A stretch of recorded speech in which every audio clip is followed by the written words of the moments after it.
Ahoy toy, welcome to Transfix, the channel with multiple rows of teeth. That's actually true. When I was younger, I had severe crowding and we couldn't afford braces. So I kind of had teeth in front of other teeth. But then as an adult, I got dental benefits and enough money that I could afford to fix that. So I got adult braces in my 30s. Anyway, who cares about that? Nobody's interested in my teeth. We're here to talk about SHARKTICONs.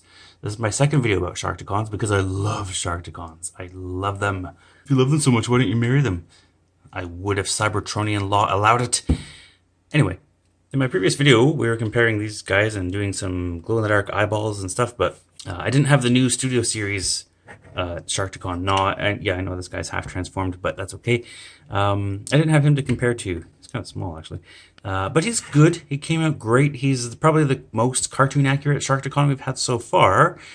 Actually, you know what? I think I'd give that to the G1. This one would be the second place. But there's a couple flaws with it. A couple of things wrong. One thing wrong is they screwed up this paint. This part of the little, I guess this is the nose here. I don't know. This is supposed to be pinky purple like the rest of the face. This bit here. They messed that up. It's correct in the previous one. It's correct in the knockoff one. Third party got it right.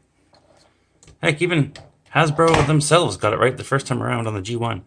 But this one, I don't think this was a designer's fault. They probably wanted it to be the right color. I'm guessing this was probably like the test shot came back from the factory. Nobody noticed this was wrong. I'm just guessing. I don't know. So that's one thing.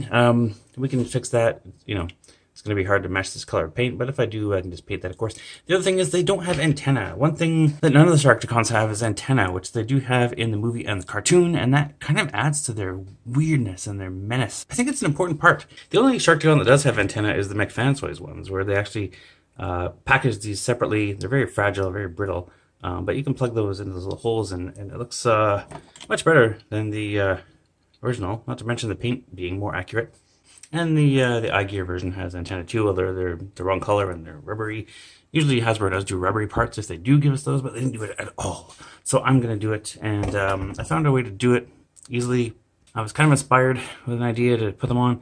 Just going to use toothpicks. So we'll just take these, the pointy round type of toothpicks, and we'll just cut these. And I found the best length is about 3/4 inches, so about 2 centimeters.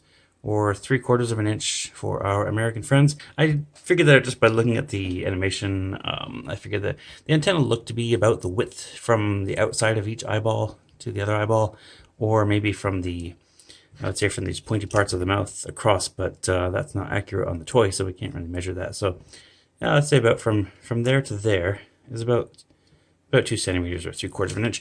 And one thing I noticed, at first I just tried to cut these to length and then glue them on, but they don't really stick, so I thought I better make a hole. And then I noticed there's actually a little indentation on the outside of the eye, on each side, either side here. So it looks like maybe they were going to put something there. Maybe they were going to have antenna. That might have been a socket for it, but it didn't make it into the final product.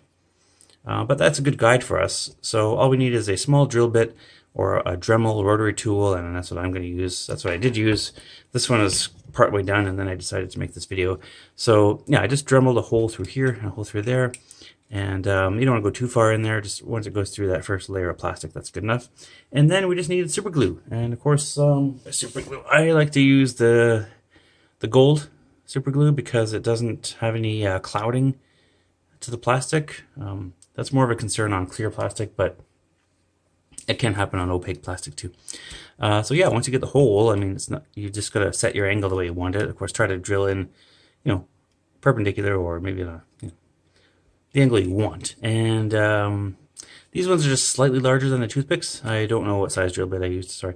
But you know, once I glued it in, I just kind of had to hold them in place and keep checking from each angle to make sure that they were lined up even, and I think I did an okay job with those, and that looks much better, I think. And then of course I just want to paint them, so I needed kind of I guess that's sort of a charcoal gray, a dark gray, and I'll paint those, and we'll see what that looks like. Oh, and by the way, in case you did watch my first SHARKTICON video, I figured out the action feature on this. You just have to unlock this chin here so this part can spin, and then you just put his arms out to the side, and you can spin it manually one way and he'll go the other way, or just push this. You push this tail in here, and around he goes. That's his action feature. Whee! Okay, I wouldn't marry this Sharkticon. It's not bad though. Alright, so those are in. We'll let that dry a bit better. And since I got two of these guys, we'll do a little cooking show magic trickery here and go back to the first one, which is done. And I think that looks a lot better. So this guy has his antenna secured in there. You can paint them before you glue them if you prefer. I just thought the glue would adhere better this way. And you know, sometimes glue will take the paint off.